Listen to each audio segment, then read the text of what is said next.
Bonjour à toutes et à tous, Radio France Internationale, en direct de Paris, il est 17h. Le journal en français facile. Adrien Delgrange. 16h en temps universel, nous sommes le lundi 16 mars. Ravi de vous retrouver pour une nouvelle semaine du journal en français facile, avec au sommaire de cette édition, la guerre au Liban. Les militaires israéliens sont entrés ce matin par voie terrestre au sud Liban. Notre correspondante nous attend à Jérusalem. Cuba est également à la une de cette édition. Les Cubains manquent d'eau, manquent de nourriture, manquent d'électricité. Un bâtiment du Parti communiste cubain a été détruit par des manifestants. L'actualité en France, lendemain d'élections municipales. Dans quelques villes du pays, l'heure est aux négociations, aux tractations avant d'envisager le deuxième tour, le second tour dimanche prochain. Nous sommes dans ce journal à Marseille. Nicolas Sarkozy, lui, retourne devant les juges depuis ce matin dans le cadre de l'affaire du financement libyen de sa campagne électorale. Et puis enfin, 17 mars, début de la semaine de la langue française et de la francophonie, célébrée un peu partout dans le monde. Après avoir bombardé lourdement le Liban depuis maintenant 2 semaines, cette fois-ci, il est question d'opérations terrestres. Au sol, des militaires israéliens sont entrés ce matin illégalement au Liban. L'armée israélienne affirme mener des incursions limitées, ciblées dans de nouveaux secteurs du Liban Sud.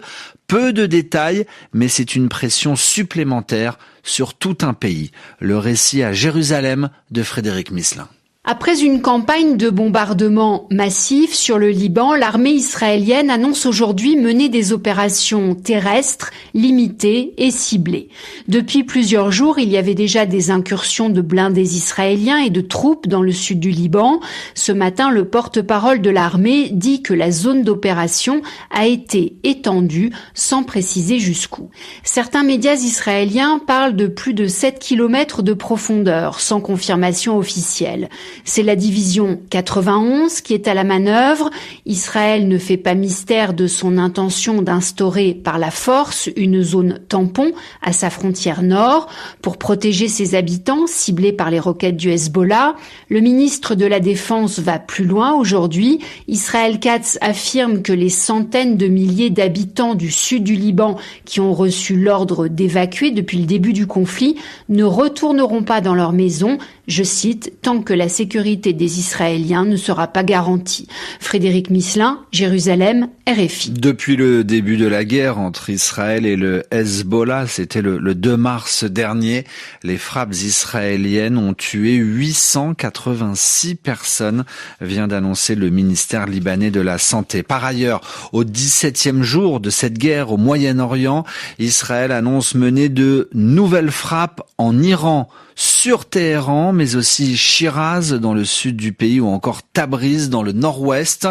En dehors des répliques de missiles iraniens, une réponse verbale de l'Iran à la mi-journée. Je pense qu'à présent, nos ennemis ont retenu la leçon et compris quel genre de nation nous étions. Une nation qui n'hésite pas à se défendre et qui est prête à poursuivre la guerre jusqu'au bout, a déclaré le chef de la diplomatie iranienne, Abbas Araghchi.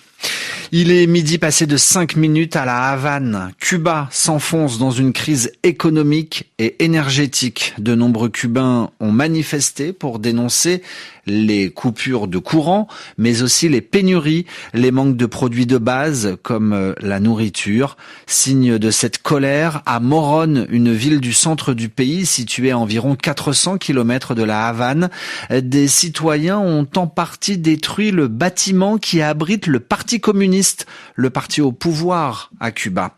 Pour l'historienne cubaine Marta Beatriz Roque, le gouvernement cubain est en train de sacrifier son peuple. El pueblo de Cuba está muy cansado. Le peuple cubain est épuisé.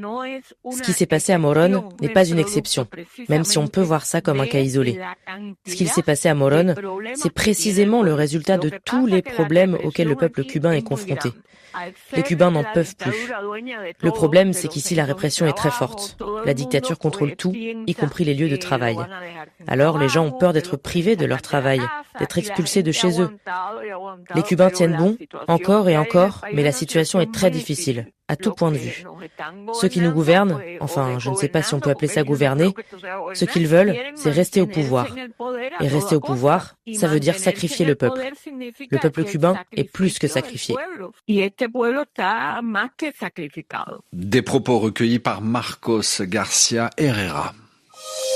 Le journal en français facile. Venons-en aux élections municipales. En France, nous sommes à Marseille dans ce journal. Dimanche prochain, cette grande ville de France de 800 000 habitants environ, tournée sur la mer Méditerranée, pourrait être dirigée par le Rassemblement national. Franck Alizio, le candidat du RN, est en effet au coude à coude avec Benoît Payan, le maire sortant d'Hiver Gauche. Un résultat politique qui en a étonné plus d'un. Reportage près de la Canebière, signé Aurélien de Vernois. Le soleil a remplacé la grisaille de dimanche au-dessus de Marseille, mais pour Tahar, l'horizon s'est obscurci dans la cité phocéenne. C'est le choc. Vous pouvez pas l'imaginer que si ça sort le Rassemblement national, parce que c'est une ville cosmopolite. Satisfaction au contraire pour Gisèle, qui espère du changement dans la ville. Beaucoup de choses, la sécurité, le respect de la police et de tous les citoyens. Il n'y a plus rien qui va. Le maire Benoît Payan a déposé sa liste pour le second tour ce matin, refusant donc définitivement l'offre d'alliance de la France insoumise, ce qui inquiète Jacques. Je vois qu'il y a un pari un peu risqué du maire de ne pas vouloir faire alliance. Je suis plutôt d'avis de cette position compte tenu des insultes qu'il a reçues. Mais c'est risqué. Pour moi, évidemment, la catastrophe principale serait la venue de l'extrême droite. Richard, lui, ne peut pas voter. Américain, il vit à Marseille quelques mois par an et a l'impression d'être poursuivi par un cauchemar. Aux États-Unis, c'est pas bon. J'ai attendu un meilleur résultat ici. Benoît Payan, qui mise sur une remobilisation électorale des Marseillais, seuls 52% des électeurs se sont déplacés lors du premier tour. Aurélien de Vernois, Marseille, RFI. Nicolas Sarkozy retourne au tribunal. L'ancien président français est jugé depuis cette mi-journée en appel pour la deuxième fois, procès dans l'affaire du financement libyen de sa campagne électorale de 2007. En septembre dernier, le tribunal de Paris l'avait déjà déclaré coupable d'association de malfaiteurs et l'avait condamné à 5 ans de prison ferme en raison, je cite, d'une exceptionnelle gravité des faits qui lui sont reprochés. Les audiences sont prévues jusqu'au 3 juin prochain. Et puis enfin, fan de la langue française, amoureux des mots ou simple curieux, la semaine de la langue française et de la francophonie commence aujourd'hui. C'est un rendez-vous mondial proposé par le ministère français de la Culture. Chaque année, depuis plus de 30 ans, que ce soit dans les écoles, les universités, des ambassades ou des alliances françaises, différents événements sont proposés au grand public. Paul de Sinetti est délégué général de la langue française et aux langues de France. Le but de la semaine de la langue française et de la francophonie, c'est de faire découvrir la beauté de notre langue. C'est la langue qui nous réunit, c'est notre premier bien commun et je crois que c'est très important de pouvoir faire découvrir la beauté, la richesse, la diversité aussi de cette langue, parce que la langue française, c'est pas seulement une langue parlée depuis l'Hexagone, mais elle est également parlée dans l'outre-mer. Et puis, elle est plus largement répandue sur les 5 continents et parlée par plus de 350 millions de locuteurs. Et elle s'enrichit, cette langue, grâce à tous les locuteurs francophones, pas seulement depuis la France, mais depuis le monde entier. Et c'est l'occasion, de faire découvrir cette grande diversité qui fait la langue française aujourd'hui. Et puis c'est par anticipation que je vous annonce un jeu dis-moi 10 mots, des mots dans l'air du temps qui se cache dans le journal En français facile. Chaque jour, un mot, sa définition, ses explications sont à retrouver sous forme de jeu et d'exercice pour apprendre notre langue sur notre site internet françaisfacile.rfi.fr. À demain.